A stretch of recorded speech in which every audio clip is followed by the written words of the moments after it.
Hola a todos, bienvenidos a un vídeo más de técnicas e instrumentos de recogida de la información para pedagogía de segundo. Bueno, lo que vamos a ver ahora es el tema 3. El tema 3 es el tema que trata de la observación. Hay que entender que la observación es en sí mismo tanto una técnica de estudio como un método y por lo tanto debe seguir una forma científica, debe tener el formato científico, porque estamos acostumbrados a trabajar con la observación y no darle todo el rigor científico que se merecía. En tanto que es una técnica de recogida de la información, tiene que tener un rigor científico, y un rigor científico igual que un examen, que un test y demás. Tengo que saber si es fiable, tengo que saber si es válido, tengo que mirar bien sus características, y una persona que tiene que observar, teniendo en cuenta que este es el método más habitual de recogida de la información en pedagogía, no puedo plantearme, bueno, voy a observar si funciona o no funciona, yo qué sé, una técnica de estudio. Pues yo no puedo coger y irme directamente a observar sin haberme planteado todo un programa previo, un inicio a el trabajo sistemático que tiene que tener la observación, porque hay un trabajo previo a la observación y la observación tiene que tener un formato preestablecido y concreto. Bueno, realmente lo más importante es considerarla un proceso sistemático y controlado, ¿vale? Y hay que entender que en la observación intervienen múltiples factores. Mario Bach fue uno de los que más estudió la observación y, como pone aquí, nos aportó 5 elementos que tiene que tener toda observación. Todos, la verdad, que son bastante obvios. Por ejemplo, lo que se quiere observar, tenemos que tener algo a observar. También tiene que haber un sujeto de observación, tiene que haber alguien que observe, tiene que haber un contexto, unas circunstancias que rodeen el objeto de observación. Tiene que haber un medio de observación, no es lo mismo observar yo misma tomando notas que observar por medio de una grabación. Y también, por último, tiene que haber un cuerpo de conocimientos que estén detrás de esa observación.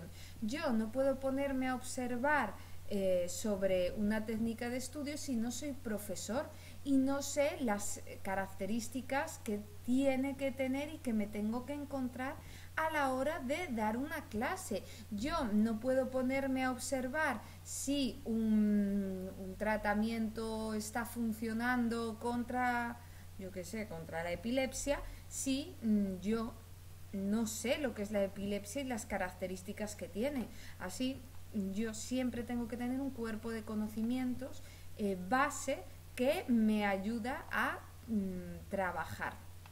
Hay que entender que la observación siempre tiene que ser científica, y eso lo conseguimos con unos objetivos bien claros y planificados, un proceso de la observación muy planificada y sistematizada. O sea, tengo que tener claro en qué momento tengo que observar. Una persona, cuando realiza una observación, no está observando todo el rato 20 minutos de seguido. Lo que hacemos son pautas de observación. Observamos cada 5 minutos a quién tengo que observar, cómo y cuándo, y las repetidas veces que se va a hacer, y si se va a tomar más de una observación. Todo eso se tiene que planificar previamente, no puedo ir haciéndolo sobre la marcha. También tiene que ser totalmente controlada y tiene que tener un fin, una finalidad, unos objetivos, como habíamos dicho, ¿vale? Tiene que haber unos objetivos generales que nos lleven a conseguirlo. También, por supuesto, como todo instrumento, tiene que ser fiable y tiene que ser válido. Bueno, hay muchas características que hay que tener en cuenta a la hora de observar, pero sobre todo, y lo más importante, es el observador. El observador es quien determina si hay una observación buena o si hay una observación mala. Si un observador no es buen observador, la observación jamás podrá ser adecuada, sobre todo porque nos encontramos con problemas que solo están dentro del propio observador, como es el efecto de reactividad. ¿Esto qué quiere decir? El efecto de reactividad significa que cuando una persona está observando, está formando parte del entorno, y por lo tanto está en el contexto influyendo, ¿vale? Eso es el efecto de reactividad, es cómo está influyendo en el entorno cómo está influyendo en el entorno el observador. Hay que entender, por ejemplo, yo cuando hice mis primeras prácticas, era una clase con niños, eran unos 10 niños, una cosa así, un poco menos a lo mejor, con diferentes discapacidades, casi todos eran síndromes de Down. Y el profesor y la compañera, la ayudante, que estaban ahí, le dijo el profesor, bueno, aquí está una chica que va a observar cómo vamos a dar la clase, no se va a mover, no tenéis que hacerle caso porque no va a estar ahí tranquila y simplemente va a observar. Claro, cuando giraba las piernas o cambiaba de posición lo más mínimo, ya estaban todos los niños con la mano levantada diciendo, profesor, profesor, que se ha movido. ¿Por qué? Porque estoy ejerciendo un efecto de reactividad, estoy influyendo al estar presente, estoy influyendo, a veces ni siquiera la propia presencia es la que influye, sino al grabar, por ejemplo, una cámara, es la propia cámara, al ver la cámara la gente sabe que la estás observando y por lo tanto puede que no se comporten con total naturalidad. A veces cuando estoy yo delante también no se comportan con total naturalidad porque estoy ejerciendo un efecto de reactividad. Lo bueno es que en poco tiempo suele olvidarse la presencia del observador y se puede observar tranquilamente. El observador además tiene que tener toda una serie de características muy importantes, ¿vale? Porque sin ellas, si carecemos de estas características, la hemos liado parda, con perdón, no habrá una buena observación. Las características son, por ejemplo, con lo que habíamos hablado antes, tener un conocimiento básico fuerte de lo que estamos trabajando.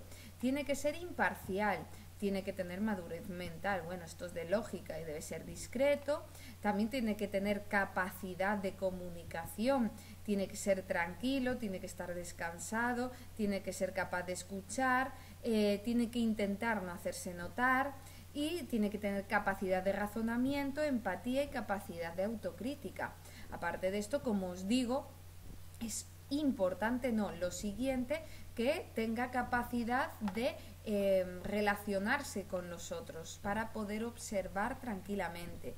Hay muchos tipos de observación dependiendo del punto de vista que estemos empleando. Así, dependiendo de cuánto de controlada, de sistemática sea observación, podemos hablar de observación controlada y observación no controlada.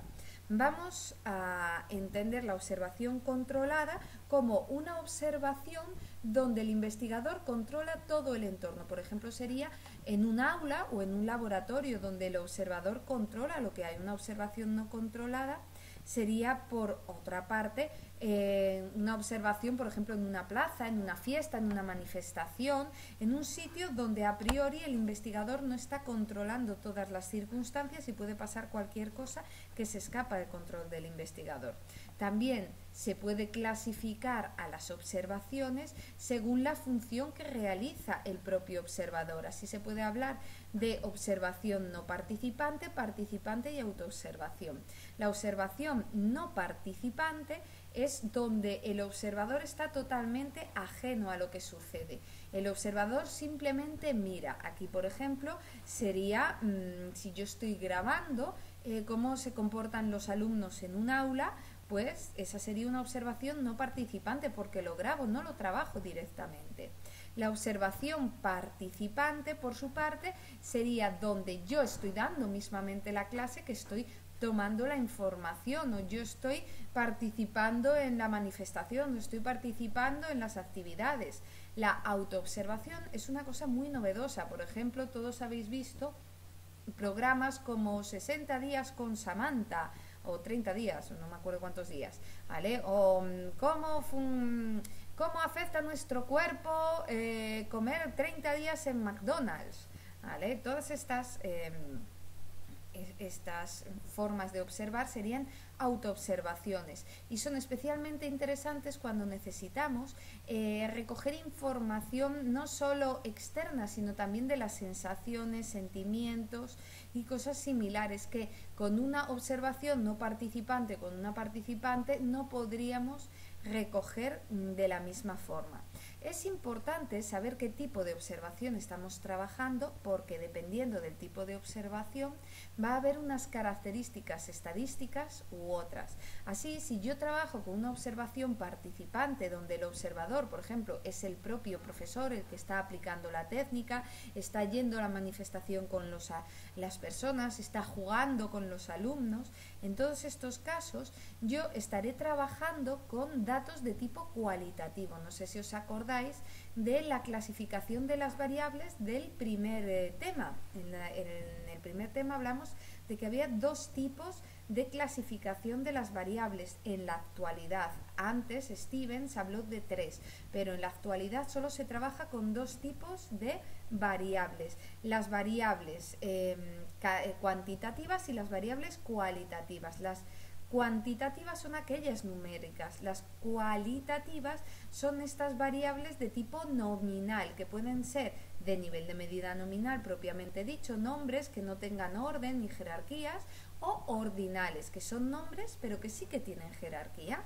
Claramente los cálculos que yo puedo utilizar con unos y con otros no van a ser los mismos, porque si yo trabajo con variables cualitativas tengo que codificar los datos antes de empezar a trabajar con ellos, y en su mayoría serán rasgos latentes, donde yo busco un indicador de una característica, porque esa característica no es movible, no es medible directamente. Yo lo que tengo que hacer es intentar medir la capacidad que tiene un individuo para resolver un problema que trata de una cosa en concreto.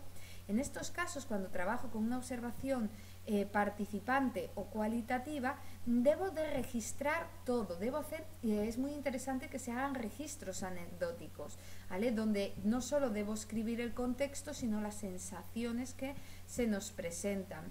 Son las más habituales en las observaciones actuales y se basan en el mismo método científico y con las mismas estrategias matemáticas con las que vamos a trabajar la observación no participante. En eso, una vez que ya están codificadas, se trabaja igual que si fuese otro tipo de variables. Por otro lado, si yo estoy trabajando con una observación no participante, los datos que obtengo son datos de tipo cuantitativo, ¿vale? Y por lo tanto son más fáciles de trabajar y no hace falta que lo registre absolutamente todo, sino solo lo que ya estaba preparado. Es muy habitual que en estos casos no se hagan registros anecdóticos, no se exponga los sentimientos, las sensaciones, lo que le surge al investigador.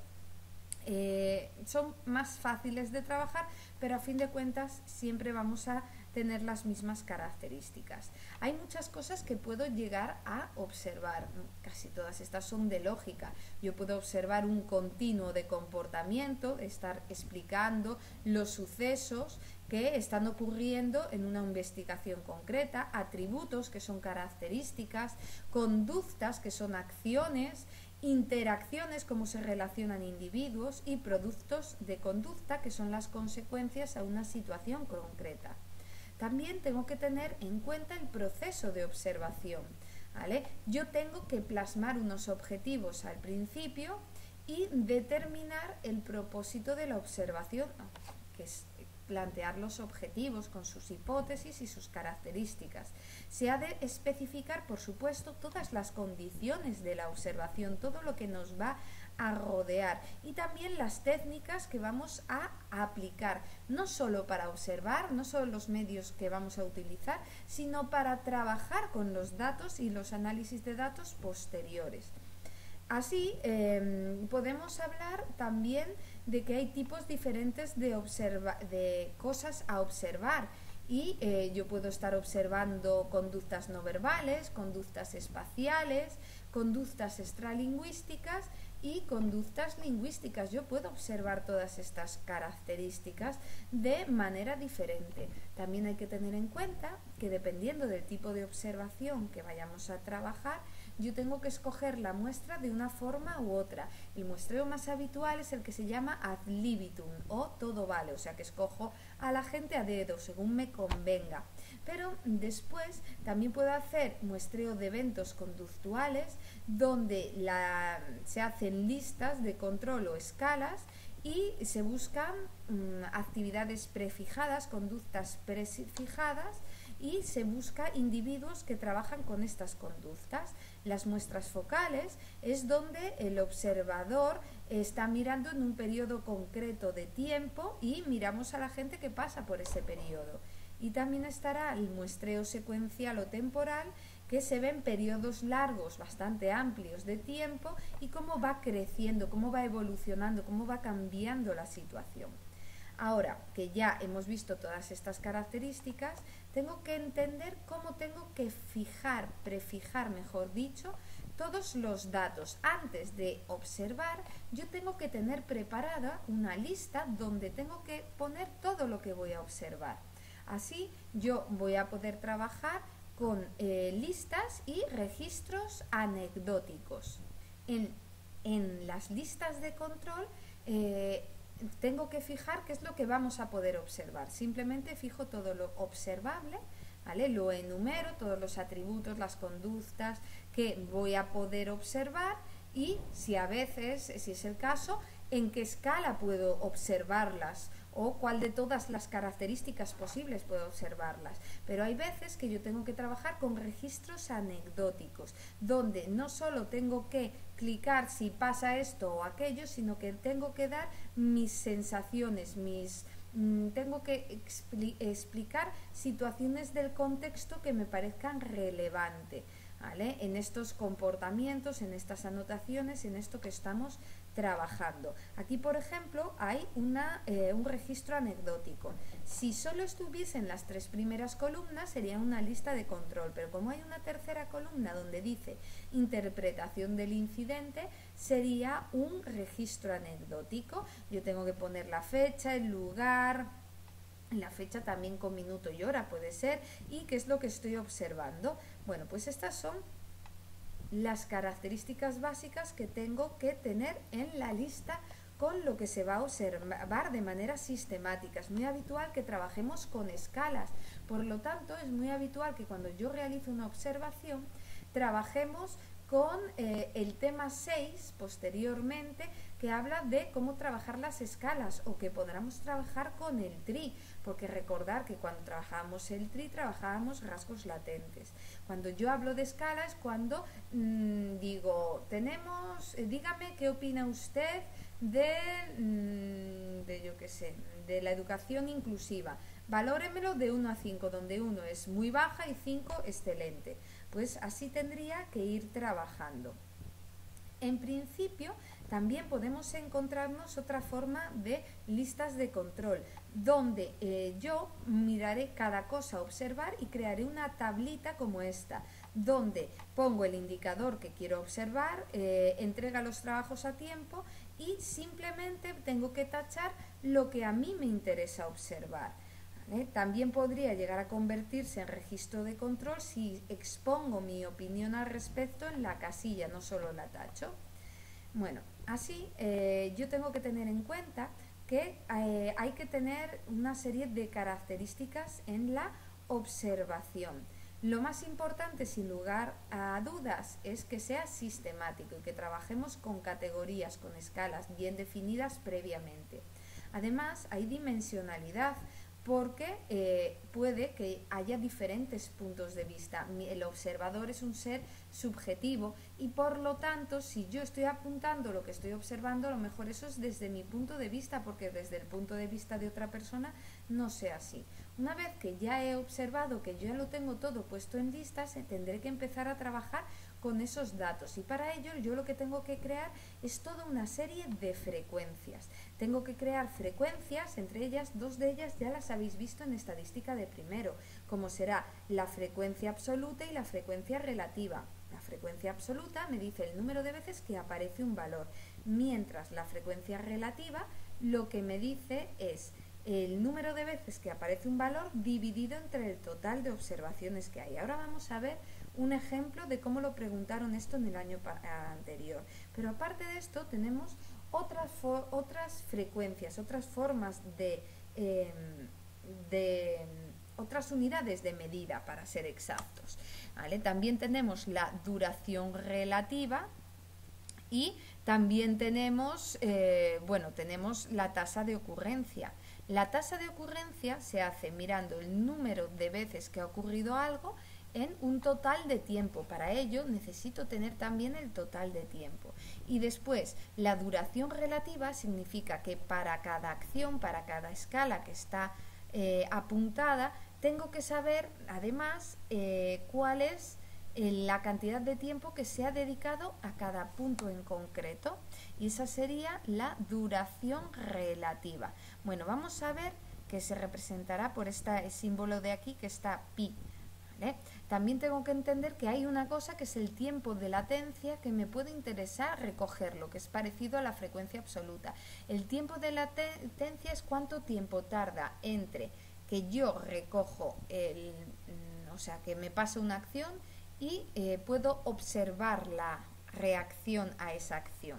Bueno, vamos a coger el examen de febrero de 2016 para trabajar con el primer ejercicio, que nos habla de cuál es la frecuencia de cada categoría, porque aquí me están diciendo, en un proceso de observación, voy a subir un poco más el tamaño y voy a ponerlo en el punto exacto donde nos interesa, un poco más arriba, aquí.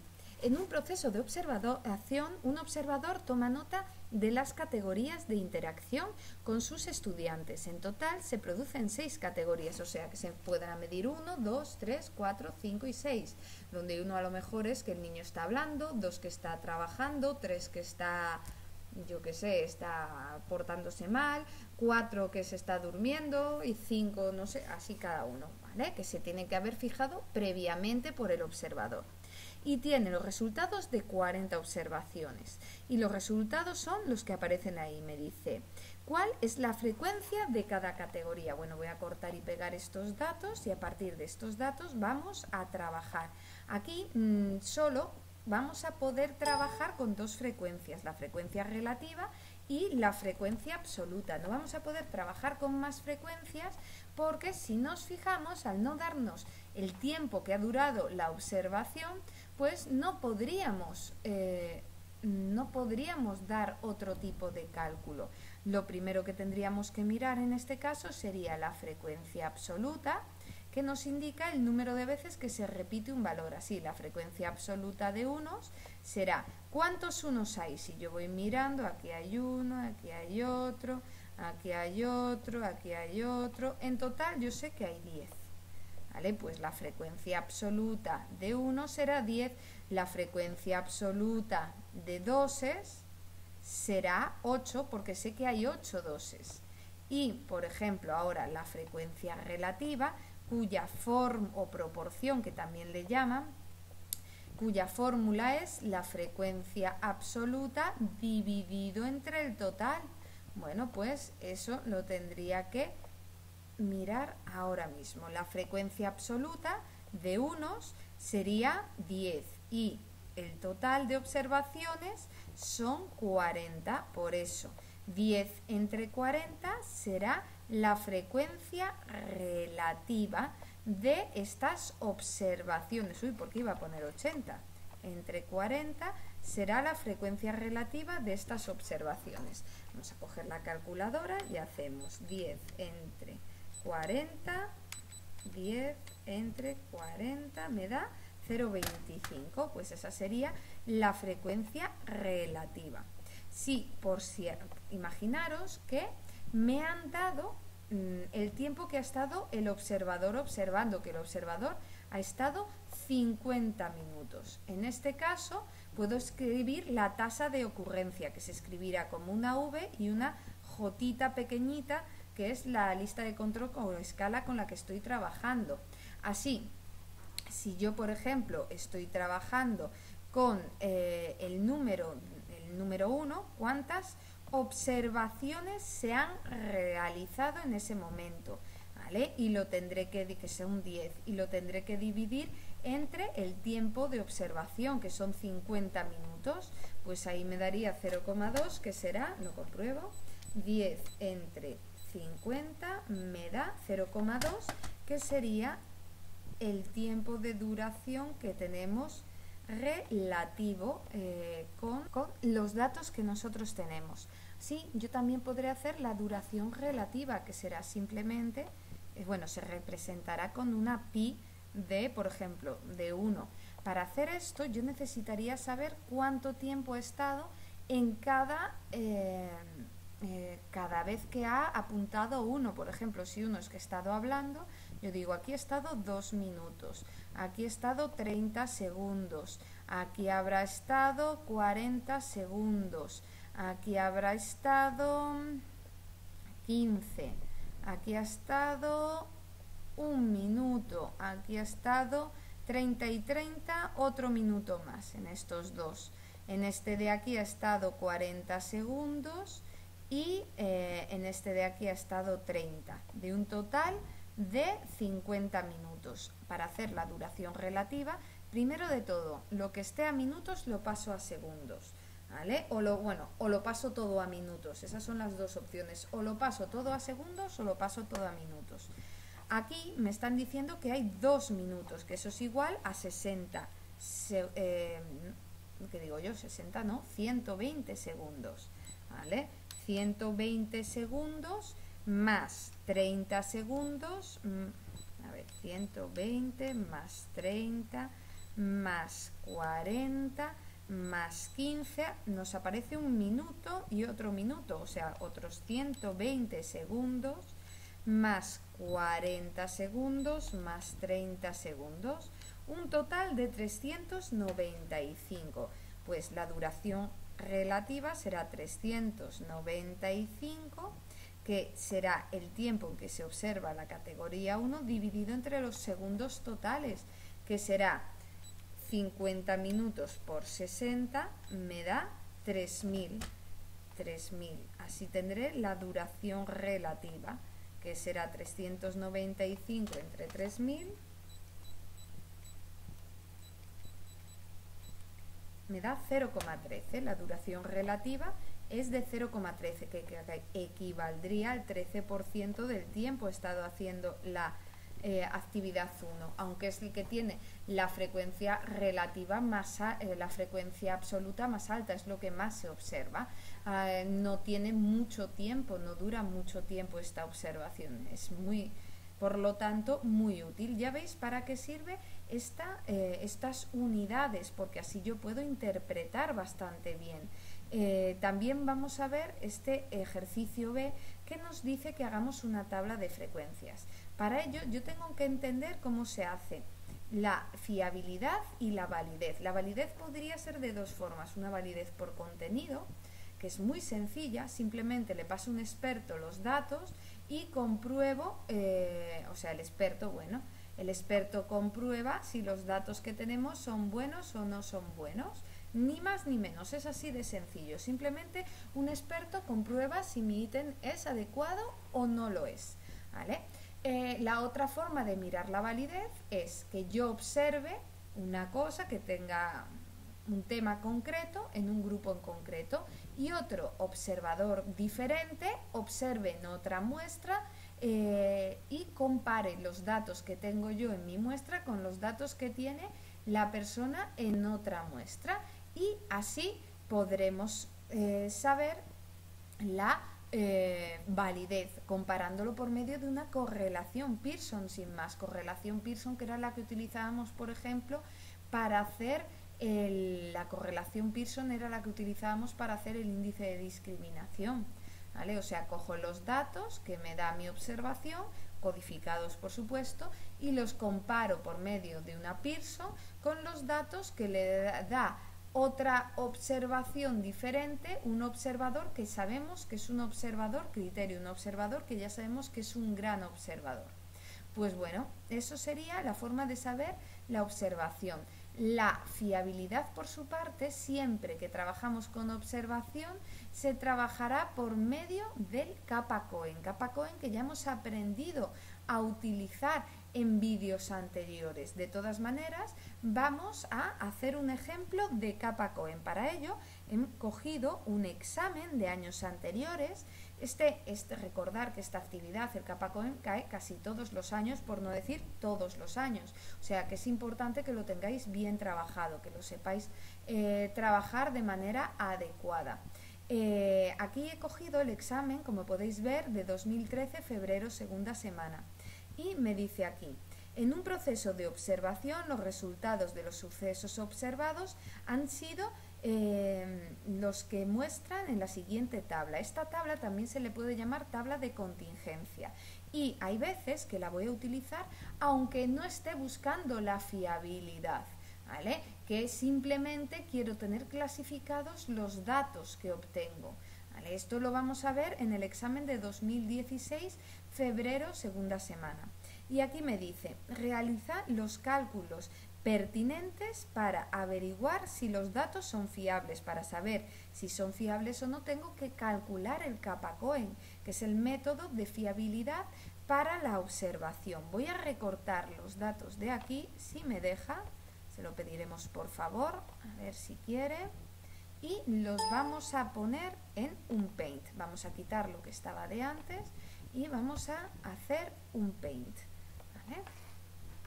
Vale. La fórmula del kappa-Cohen es una fórmula que es sencillita. La pone en donde está la única fórmula del tema 3, que dice la probabilidad de las coincidencias, que es PO, le resto la probabilidad de error, la probabilidad de fallo, que será PE, ¿vale?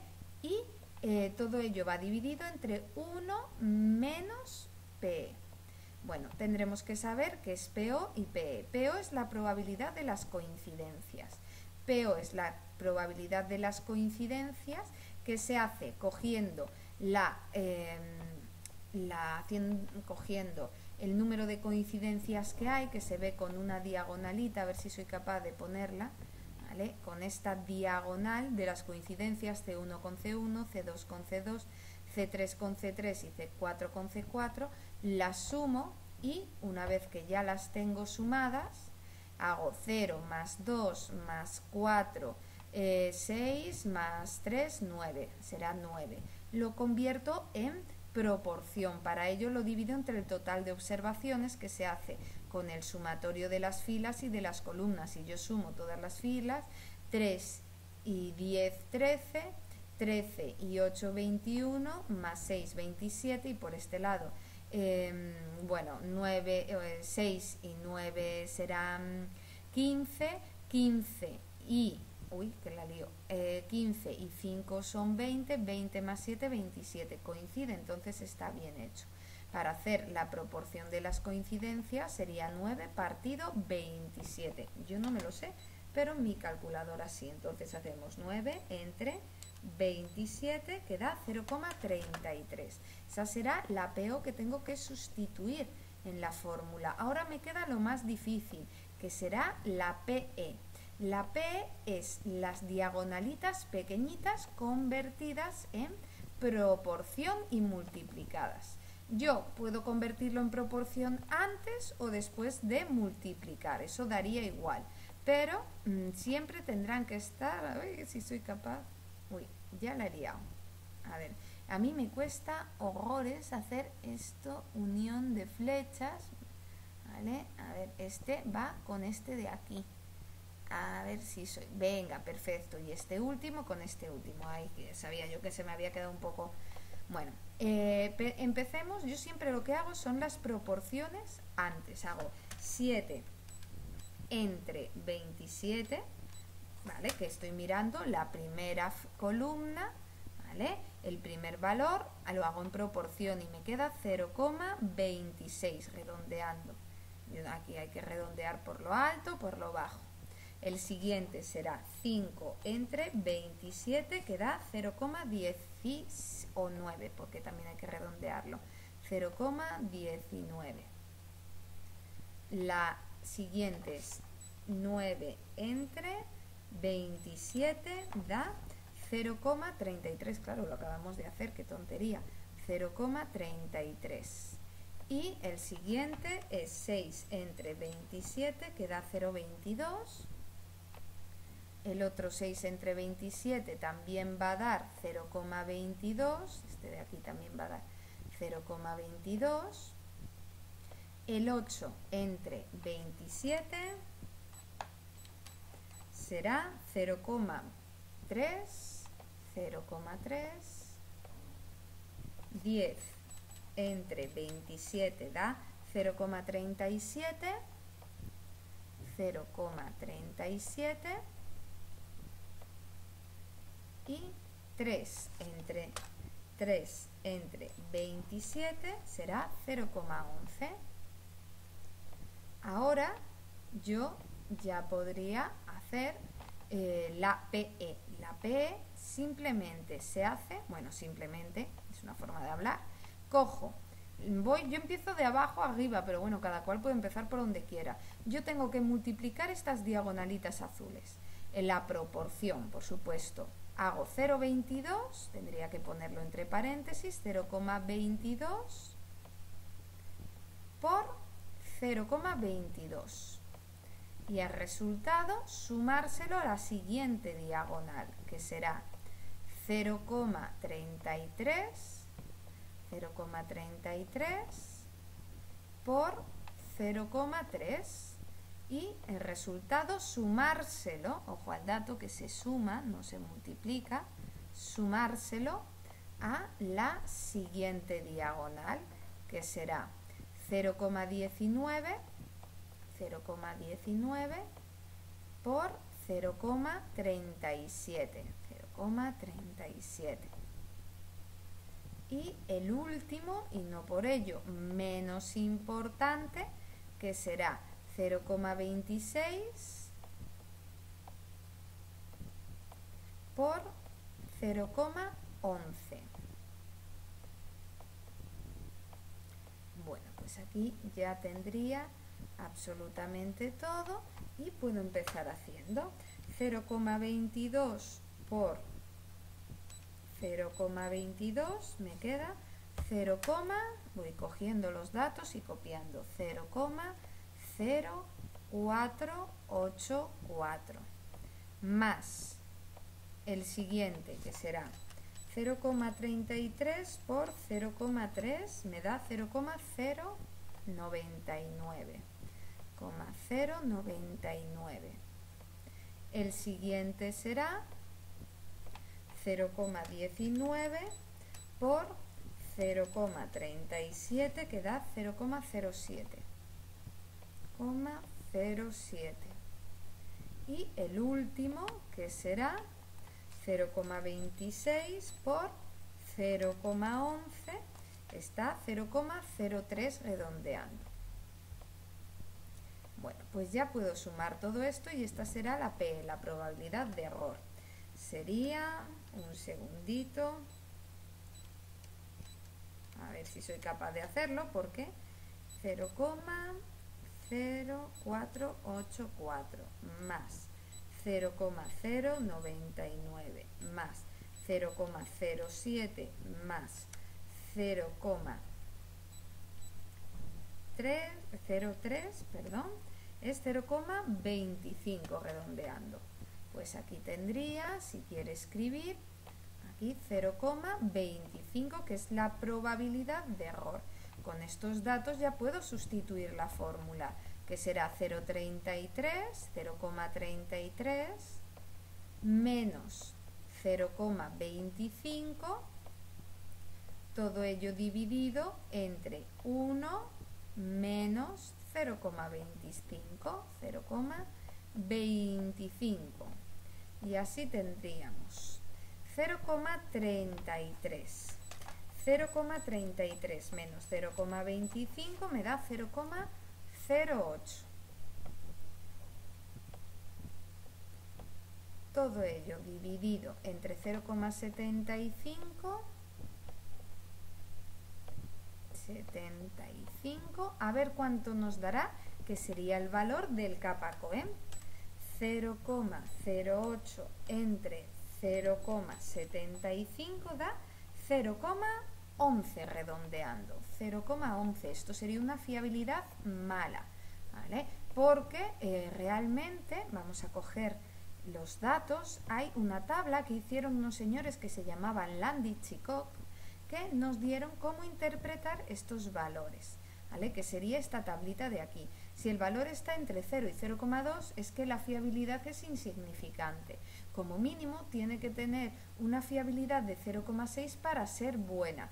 Si está por debajo no sería aceptable. Por último, también tenemos que entender que muchas veces hago la observación para recoger información una vez que ya se haya comprobado que como observador soy fiable. En estos casos muchas veces nos toca colocar los datos en tablas y esto puede deberse a múltiples razones. Yo he colocado bueno, ahora os voy a abrir un documento nuevo que habla de un pequeño resumen sobre este análisis de datos. Ahora lo vamos a ver. Aquí está el documento del análisis de datos que he colgado. Bueno, en el fondo es como un poco un repaso de lo que se ha visto con anterioridad. Nos hablan de un poco unas características más que tienen que tener las observaciones dependiendo de cómo vayamos a analizar los datos. Nos hablan de que pueden ser observaciones sincrónicas o diacrónicas, dependiendo de cómo se realicen. Son sincrónicas donde se realizan la observación simultáneamente, todo en un mismo momento, y diacrónicas cuando se toman en diferentes etapas. También podemos clasificar la observación de diferentes formas. A ver, aquí si bajamos un poco más, veremos que podríamos llamarlo macroanálisis, o sea, observaciones con macroanálisis, si describimos ideas globales, generales, grupales, pero también podría ser microanálisis cuando estudiamos situaciones concretas, unidades concretas y a individuos concretos, ¿vale? También hay que entender que para trabajar todas estas características, yo en el programa ERE tendría que, en vez de trabajar con el aparato que hemos visto hasta el momento, que es el que conocíamos RCMDR, bueno, con la primera en mayúscula, que sería el R-Commander, para trabajar con algo que tenga que ver con la observación, tendría que abrir el paquete SDI SGSEO, vamos, una cosita pequeña, ya veis que es muy pequeñito. Bueno, en lo que respecta al resto, realmente está prácticamente todo dicho. Realmente hay muchas características que ya están habladas, como por ejemplo las restricciones que sean significativas, que tienen sobre todo que ver con el observador, y muchas características. Las unidades de análisis ya también están vistas. Realmente casi todo ya está visto de estas unidades de análisis, ¿vale? No tendría más ciencia. Las frecuencias también las hemos visto, lo único que hemos incluido algún ejemplo y algún autor que habla sobre el tema. Para trabajar estas observaciones, que a veces yo ya he demostrado que soy buen observador y me puedo poner a observar diferentes actividades. De aquí que me pueda poner a observar, yo qué sé, el comportamiento de unos alumnos en clase. Voy a coger, si lo tengo por aquí, el examen de aquí, el examen de 2016, febrero, primera semana, ¿vale? Aquí el observador no quiere que hagamos la fiabilidad y la validez, solo quiere que trabajemos con la tabla de contingencia, la tabla, ¿vale? Después de habernos pedido hacer las frecuencias, me dice, calcula la tabla de frecuencias de ocurrencias de estos datos. Yo tengo que entender que entonces me está pidiendo que cree una tabla similar a esta, que cree una tabla de el kappa Cohen. Vamos a guardar esto de aquí para después poderoslo ofrecer. Y ahora vamos a borrar esto de aquí y vamos a crear la tabla de contingencia. Una tabla de contingencia para la observación tiene que tener tantas filas como columnas y tiene que haber tantas filas y columnas como observaciones posibles hay, categorías posibles hay, más una, por supuesto, fila y una columna de enunciados. Aquí en este ejercicio nos estaban hablando de 6 categorías diferentes, entonces tendría que tener 7 filas y 7 columnas, una de enunciados y el resto serían para las categorías. Bueno, yo no soy muy buena a la hora de hacer tablas y que queden bien en el sentido que haya el mismo tamaño entre columnas, pero bueno, vosotros con una reglita lo podríais hacer sin ningún problema. Yo he creado 6 filas y ahora crearé 6 columnas aparte de la de enunciados. Bueno, aquí me va a sobrar bastante, de hecho, pero yo creo que al final voy a tener que acabar cortando. A ver, 1, 2, 3, 4, 5 y 6. Bueno, da igual. Ahora voy a poner los datos. 1, 2, 3, 4, 5 y 6. Y ahora vamos a recoger el enunciado para leer cómo quieren que trabajemos esta tabla de contingencias. 3, 4, 5 y 6. Ahora, este no es, perdón, que tengo que coger el ejercicio, que es que hay tantos que me pierdo yo también. Bueno, aquí me está diciendo calcula la tabla de frecuencias de categorías contiguas. Entonces, aquí no hay dos observadores, no hay un observador y un observador criterio, como pasa en la tabla que ya hemos visto y ya hemos trabajado en el tema 2, sino que quiere que miremos la continuidad de estos datos. Para ello, yo lo que tengo que hacer es mirar los datos que están contiguos. A la hora de corregirlo, ¿vale? A la hora de corregirlos, trabajaron con par, impar, par, impar, par, impar. O sea, hicieron este con este con este. Bueno, al revés. Impar, par, impar, par. Yo lo hago directamente y después hicieron pares, impares, pares, impares. Yo directamente hago el 2 con el 4 con el 5 con el 1, el 1 con el 4. O sea, voy uniéndolo todo así.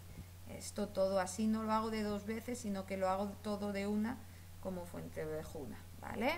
Así vamos trabajando con las categorías contiguas. Os tendréis que hacer una idea. Vamos a ir haciéndolo todo porque después no se puede, si no lo hacéis las uniones y si podéis las hacéis bien, mejor, ¿vale? Si no lo hacéis, después os vais a perder y os va a ser imposible que os dé bien el resultado.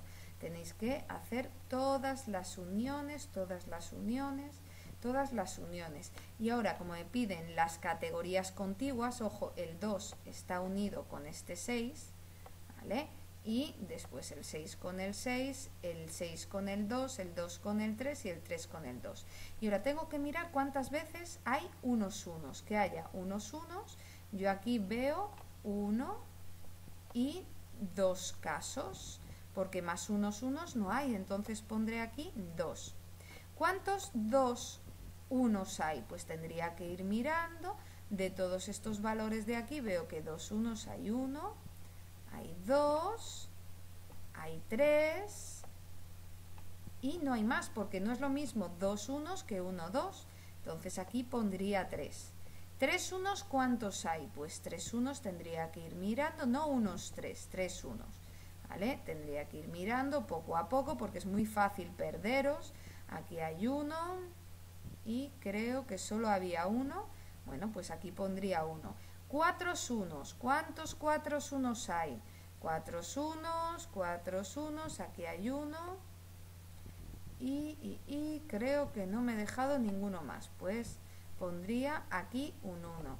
5 unos, ¿cuántos 5 unos hay? No unos 5, sino 5 unos, pues aquí hay 1 y bajamos, bajamos, bajamos, si no hay más pues pondría otro 1 y estoy buscando a ver si encuentro uno que dé 0, pero no encuentro ninguno. 6 unos también hay porque aquí hay 1, aquí hay otro, ya van 2, pues serían solamente 2. Y a ver si encontramos uno que dé 0, que sería 1, a ver, 1, 2 no, 1, 2 también había, porque ya lo he visto. Antes era este, aquí hay un 1, 2, y más unos 2, hay otro aquí, y así continuamente. Entonces hay 2, por lo menos, a lo mejor me puede que me deje alguno. Ahora, 2 doses, ¿cuántos 2 doses seguidos hay? Tendría que empezar a mirar cuántos 2 doses seguidos hay. 2 doses, 2 doses. Ay, madre, qué alegría, que me parece que no hay 2 doses seguidos. Pues por aquí sería 0. Y así iría rellenando 3 doses, 4 doses, 5 doses, 6 doses. Y esto es lo que quieren. Simplemente te piden que hagáis la tabla de contingencia. Bueno, y que es el nombre que recibe esta tabla de la observación. Y con esto ya habríamos terminado. Recordar que el Kappa-Cohen, que ya sé que es un poco complicado, el ejercicio que hemos hecho de fiabilidad, está explicado en el tema 2. Hay un vídeo del tema 2 que lo explica con más ejemplos, ¿vale? Y hay varios documentos de Kappa-Cohen realizados y calculados, ¿vale? Pues bueno, nada más y nada menos. En la próxima clase, sin lugar a dudas, más y mejor, ¿vale? Hasta luego. Chao, chao.